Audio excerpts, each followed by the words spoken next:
La guerre continue. Bien sûr, la guerre commerciale entre les États-Unis et la Chine. Apparemment, tous les deux côtés attendent que l'autre tombe d'abord, mais je ne crois pas que ce sera demain. Donc, aujourd'hui, c'est un moment clé.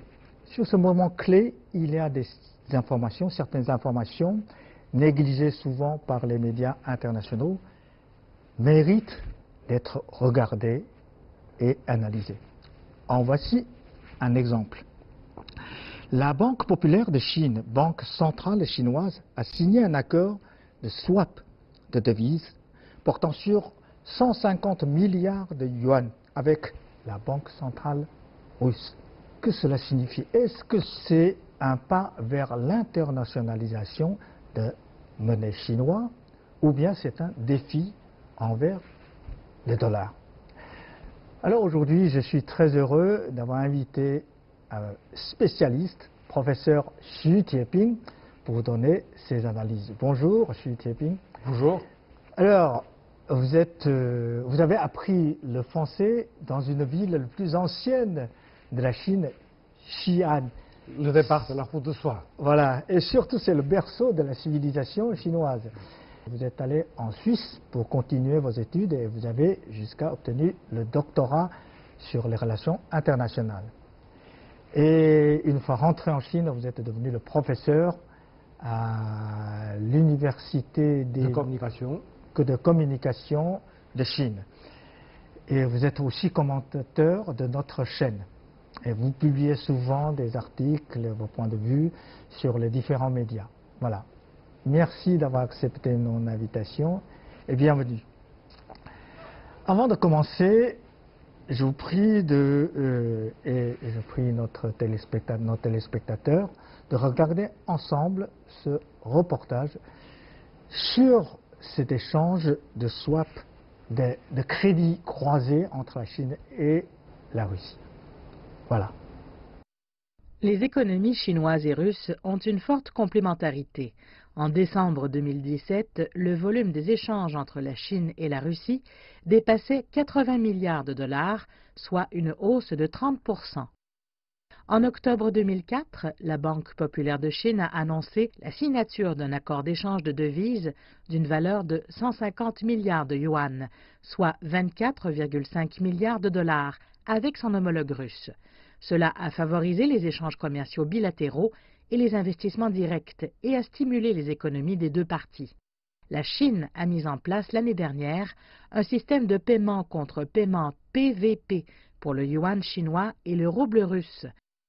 Le 17 septembre 2018, une entreprise de logistique s'est vue accorder par la Banque populaire de Chine un prêt d'1 million de roubles, soit l'équivalent de 110 000 yuan, qui servira à payer des importations. C'est le tout premier prêt en roubles utilisant le nouveau système de paiement contre paiement à avoir été accordé dans la province du Shandong. Apparemment, côté chinois, on commence à utiliser la monnaie russe pour importer des produits de la Russie. Alors, pour vous, qu'est-ce que cela signifie, Monsieur Xu?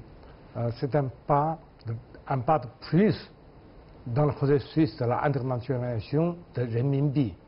En effet, c'est que depuis 2008, notamment après la crise de crédit, subcrédit dans le monde occidental, déjà il y a une série de figures de l'homme de poids, côté suisse et côté de la Chine, ont proposé de détourner le dollar dans le commerce bilatéral, c'est-à-dire utiliser soit le renminbi, soit le rouble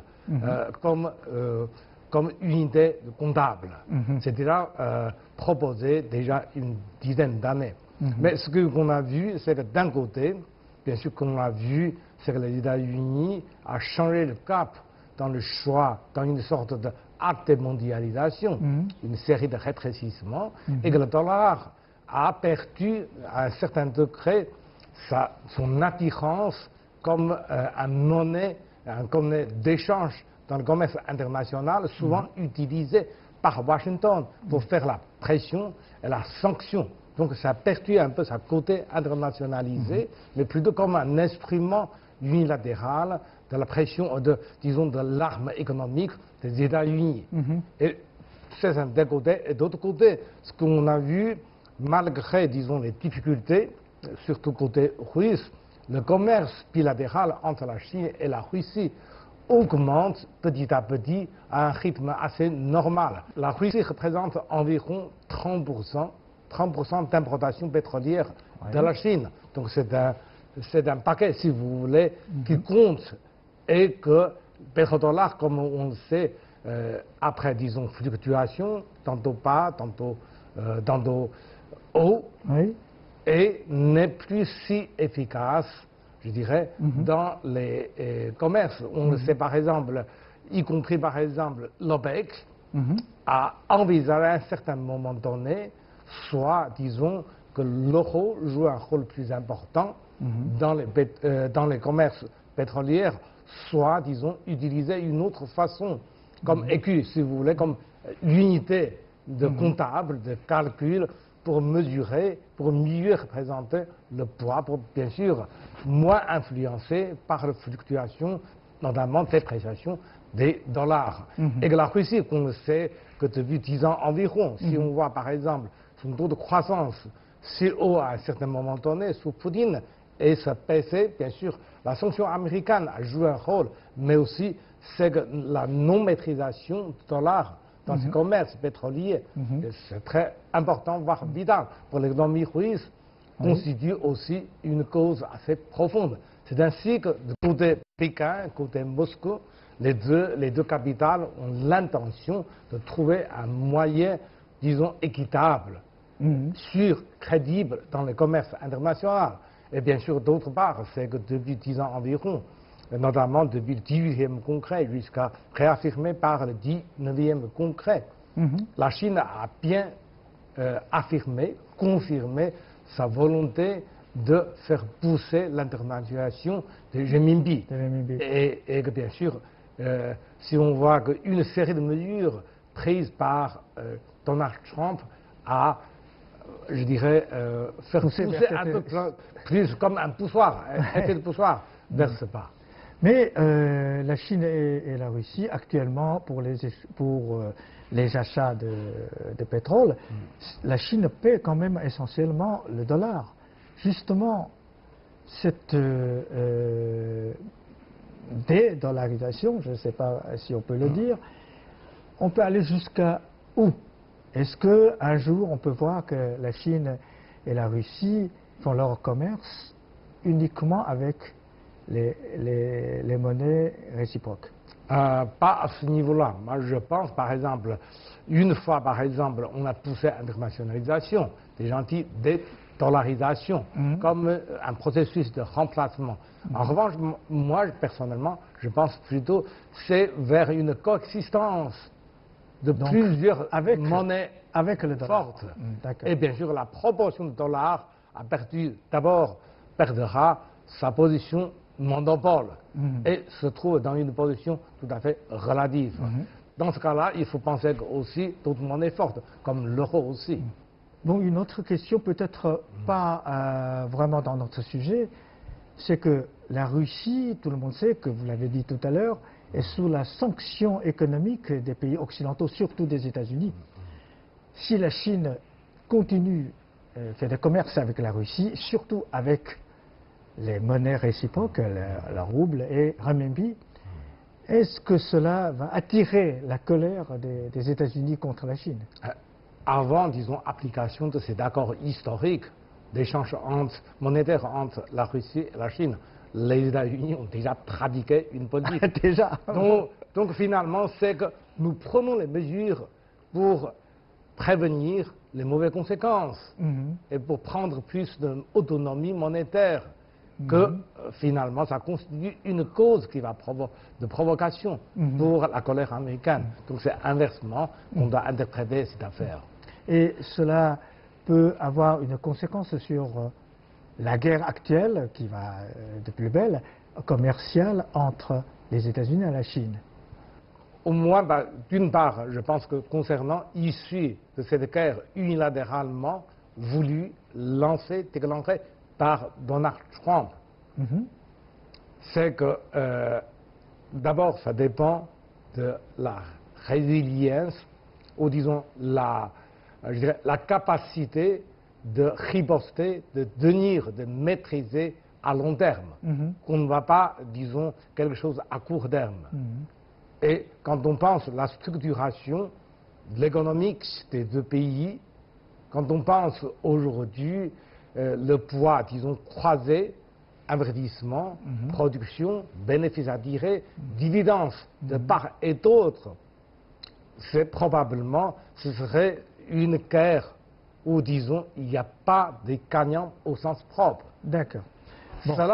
Cela dit, je pense que sur la Chine et sur la Russie, les deux pays ont voulu, je dirais, détourner, disons, baisser l'effet secondaire de cette manipulation monétaire par les États-Unis et prennent plus d'autonomie dans l'échange. Ce qui est important. Et finalement, quand on pense, il faut penser aussi la réforme actuelle, même, disons, parfois en panne, de système monétaire international. Et je dirais, un choix plutôt autonome ou avec d'autres choix similaires je dirais, de prendre, je dirais, les monnaies nationales comme un instrument d'échange, serait porter plus de fruits, bénéfices pour le système. Ce que vous dites me fait rappeler un livre, vous avez tout à l'heure mentionné l'euro aussi. Un certain stratège chinois, Wang Xiangsui, l'auteur de La guerre hors limite, a écrit un livre, en fait, il s'appelle De géographie des monnaies. Il pense que dans le futur, dans le monde du futur, il y aura 3 monnaies qui dominent le monde: l'euro, le dollar et le renminbi chinois. Est-ce que vous êtes d'accord? Est-ce que qu'en pensez-vous de cette analyse? Partiellement. Je pense, premièrement, le mieux, c'est de trouver un système accepté par tous, une sorte de monnaie ou une sorte de 3 tirages particuliers, non pas appuyé uniquement sur une monnaie nationale, en étalant plutôt sur la base de l'or. Mais peut-être c'est un peu trop. Mais l'or, le produit de l'or est limité. Oui. Il n'y a pas suffisamment de l'or pour faire une base de monnaie internationale. Parce que si, par exemple, vous pillez uniquement sur une monnaie nationale, et son trésor, son financement a uniquement déroulé, imprimé la monnaie au détriment du reste du monde. Et si ça ne va pas, alors, que ce soit pour le dollar ou l'euro, c'est la même chose. Il vaut mieux de trouver une base solide des échanges internationaux. Mais au moins, par exemple, ce qu'on a vu, c'est qu'aujourd'hui, notamment, les pays BRICS a essayé de constituer, consolider, renforcer son réserve en or.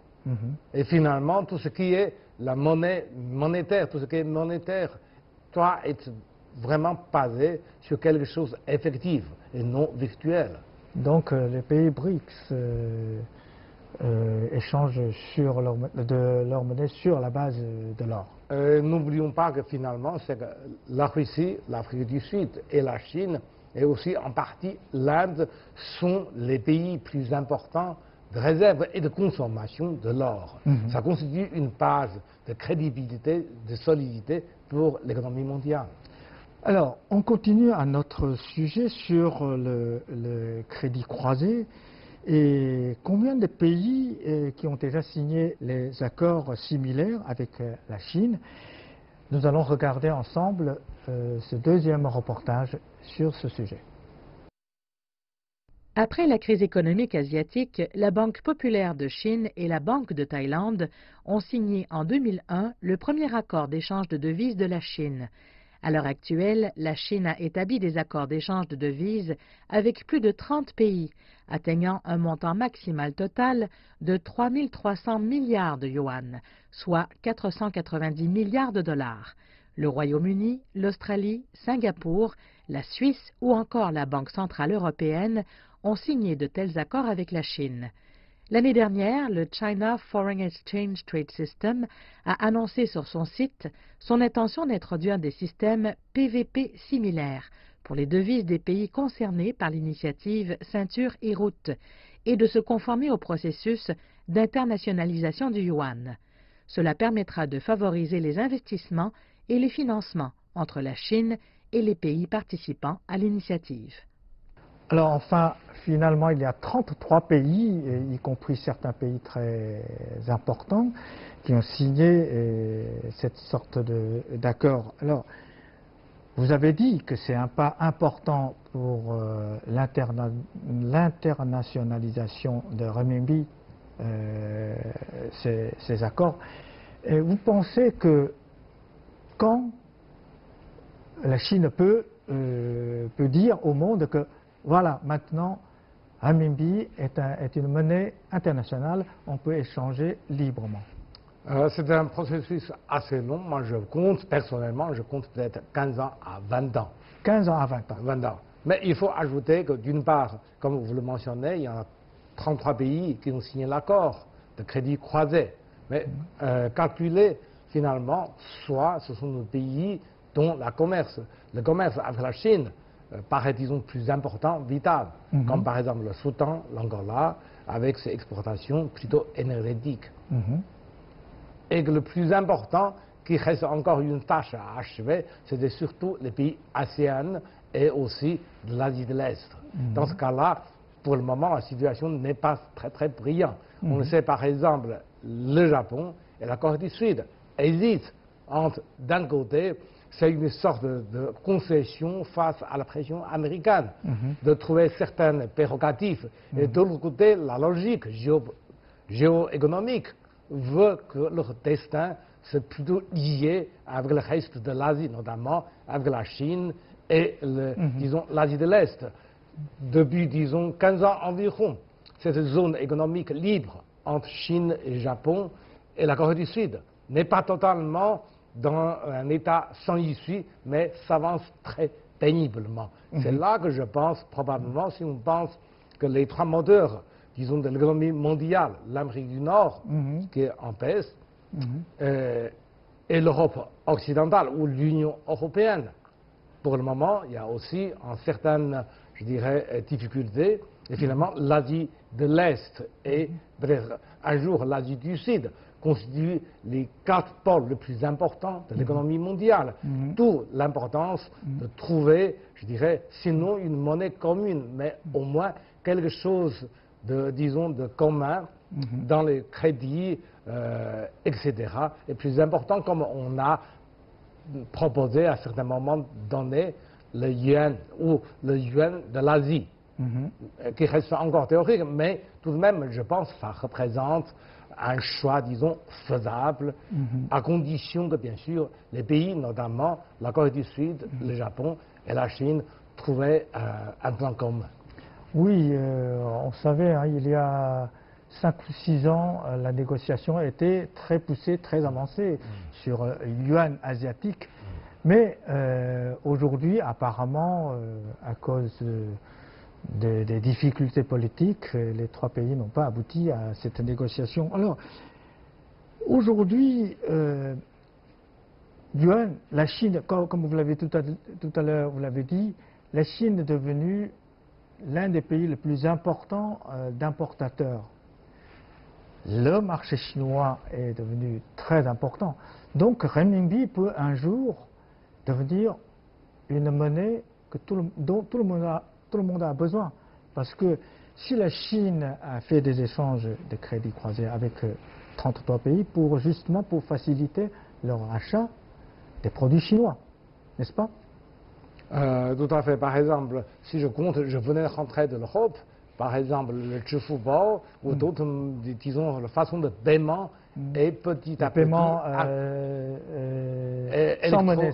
Sans monnaie, sans liquide.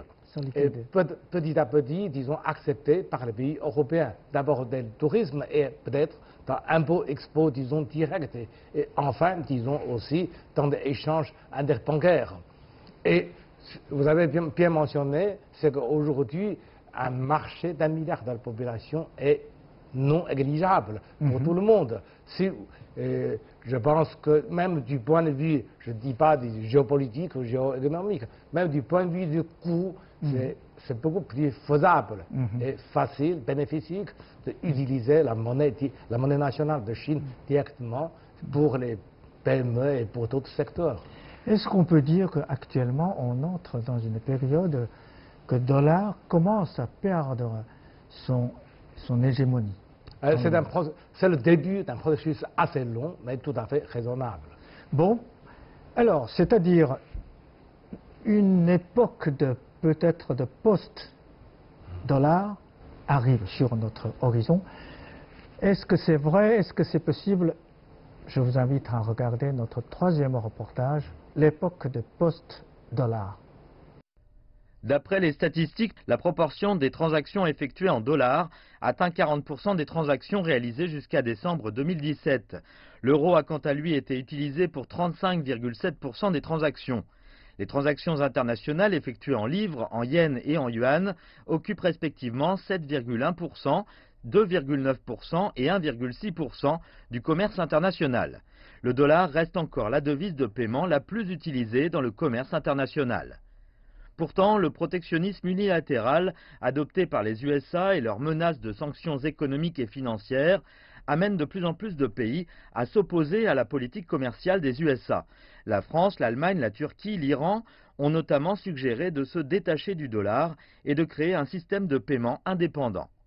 Selon les experts, la variation du poids du commerce extérieur des USA dans le commerce mondial pourrait réduire davantage l'utilisation du dollar dans les transactions internationales.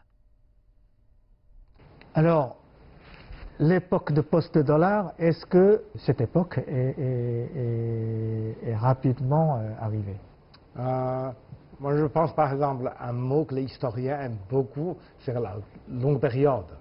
Si, bien sûr, les dollars représentent un poids fulgurant, très important, etc. Mais quand on pense, par exemple, la monnaie nationale de l'Empire britannique, combien de temps ça va durer pour gérer, pour dominer, disons, l'économie mondiale? C'est grosso modo un siècle, un peu plus. Un siècle. Oui. Quand on pense, par exemple, le sort du dollar américain, depuis la fin de la Deuxième Guerre mondiale jusqu'à maintenant, moins de 80 ans. Moins de 80 ans. Et finalement, c'est basé non pas simplement sur la volonté des dirigeants, mais c'était surtout la structure, le poids de son économie mondiale. Et si les États-Unis se sophistiquent, se perfectionnent toujours, disons, dans l'économie virtuelle, entre guillemets, et que vider, par exemple, son économie effective de manufacturation, etc., une monnaie, disons, internationale ne peut pas durer si longtemps, trop longtemps. En revanche, par exemple, aujourd'hui, quand on voit le pénible, disons, décollage ou, disons, consolidation de l'euro, c'est un processus assez pénible, mais plutôt sur son économie de fabrication, de manufacturation. Moi, je pense que nous devons donner cette leçon des autres puissances.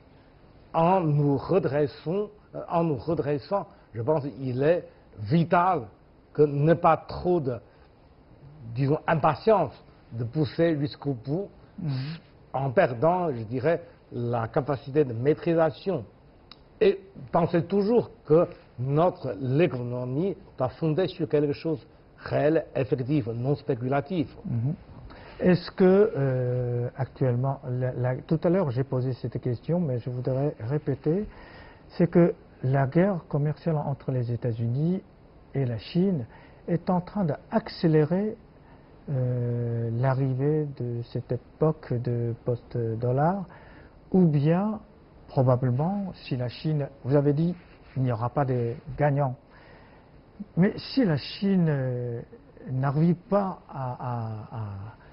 à maîtriser son processus de l'internationalisation de renminbi, est-ce que cela va créer, comment dirais-je, une condition pour que le dollar soit resté toujours un dollar monopole, un dollar irremplaçable. Est-ce que c'est possible que, parce que vous savez, l'hégémonie américaine non seulement est une réalité sur le finance, sur le monnaie, mais aussi sur militaire, sur la haute technologie, sur bien d'autres choses. À votre avis, cette guerre commerciale entre nos deux pays peut aboutir à une accélération de dédollarisation ou le contraire? Il s'agit surtout, disons, d'une analyse de la nature de l'administration de Donald Trump. Bien sûr, il s'agit d'une série d'offensives, comme on l'a vu. Mais derrière ces offensives, il s'agit je dirais, une stratégie de rétrécissement. Alors, le rétrécissement, ça signifie non pas renforcement de monopole, mais plutôt vers un recul, vers une sorte de régionalisation concentrée, renforcée dans son précaré. Je ne pense pas que la guerre, disons, commerciale aboutirait à un renforcement, augmentation du rôle, je dirais, du dollar américain. Cette guerre, en fait, c'est qu'il fait reculer les États-Unis du monde entier. C'est-à-dire, si on voit maintenant qu'est-ce que les États-Unis revitaliser son économie américain first, mais finalement c'est de décharger des factos entre guillemets. Donc ce n'est plus comme une sorte de l'empire expansionniste classique. Alors, ma dernière question est l'Europe. Vous connaissez très bien l'Europe, vous parlez français. Alors, l'Europe, dans toute cette période où renminbi renforce son processus, accélère son processus de l'internationalisation, dollar recule de plus en plus. L'euro, alors, quel est le rôle de l'euro dans notre période, dans notre époque? Ce n'est pas encore certain. Ce qu'on observe en Europe, il coexiste plusieurs tendances. L'un, c'est alignement dans la position américaine, au détriment des autres, au nom de solidarité occidentale. C'est un choix non pas majoritaire, mais ça existe. Idéologique, un choix idéologique. Surtout dans certains décideurs politiques. Et deuxième, c'est plutôt, disons, un choix autonomiste, si vous voulez. Mais ce qui est positif, comme un scénario, c'est alors en profitant de cette grêle sino-américaine, en renforçant, disons, le poids de l'euro, le poids de l'Europe. Et ce qui est négatif ou ce qui est positif, c'est qu'on reste bras croisés. Vous faites les conflits, les grêles, ça nous donne plus une marge de manœuvre. Et le troisième, c'est ce que j'admire, c'est que nous attendons, nous apprécions, c'est plutôt un choix au point correct, c'est le multilatérisme, c'est-à-dire une vision vers la gouvernance mondiale en disant finalement c'est que la Chine ou d'autres pays BRICS, l'Europe et l'Américain aussi doivent, disons, cohabiter et trouver un consensus en condition de leur poids effectif dans l'économie mondiale d'aujourd'hui. Là, c'est un choix pas si facile à achever, mais c'est faisable et c'est idéal aussi. Merci beaucoup, Monsieur Xu, et j'espère qu'un jour je vous réinviterai parce que sur cette question, tout change très rapidement, mais c'est très long aussi. Vous avez dit on doit attendre peut-être même un siècle pour voir que la monnaie dominante soit changée. Bon, merci beaucoup, Monsieur Xu Tieping, et merci aussi à nos chers téléspectateurs. Merci pour votre fidélité et à la prochaine.